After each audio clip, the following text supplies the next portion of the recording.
जितने सर्वेस, जितने रुझान हम लोग के पास आए हैं, इस बात में हम लोग को कतई कोई संदेह नहीं है कि आउट ऑफ 121 सीट्स हम लोग 100 सीटें, 100 के आसपास की सीटें हम लोग बहुत आराम से जीत रहे हैं। मैं खुद अगर अपनी सीटों की बात करूं, 14 सीटों पर हम लोग चुनाव लड़ रहे थे। मैं मरौड़ा को भी उसमें जोड़ रहा हूं, जिसमें निर्दलीय प्रत्याशी को एनडीए ने अपना समर्थन दिया। अगर मैं उनकी भी मैं बात करूं तो 14 की 14 सीटों पर कल रात भर तक हम लोग फीडबैक ले रहे थे। 14 की 14 सीटें पॉजिटिव हैं और मैं मान रहा हूं कि ये सीटें भी हम लोग जीत रहे हैं।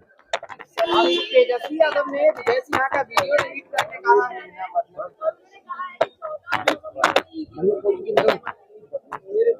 ये सारी बातें कहने का मैं समझ सकता हूँ, चुनाव का समय है, उनको भी अपने कार्यकर्ताओं के मनोबल को बढ़ाए रखना है, इसीलिए वो ये सारी बातें कह रहे हैं।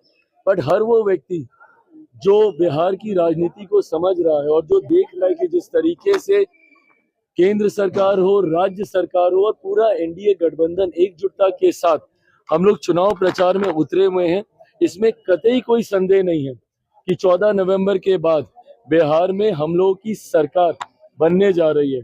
और जिन लोगों को वापस से ईवीएम का जिन निकलते हुए समझ में आया, तो ये तो वही लोग हैं ना जो अभी तक ईवीएम को गाली दे रहे थे। अब इन लोगों को एक नया बहाना मिल गया है एसआईआर का लेके, और वोट चोरी वोट चोरी वोट चोरी बोलकर ये अब नए बहाने के ऊपर ही आ गए। बट अभी कुछ समय पहले तक तो इनको ईवीएम का जिन इन्हीं को खाने के लिए निकलता था, इनको लगता था कि उसमें धांधली हो रही है। बहरहाल ईवीएम से जिन निकलेगा जरूर 14 तारीख को, बट वो एनडीए की मजबूत सरकार बनाने के लिए निकलेगा। Thank you.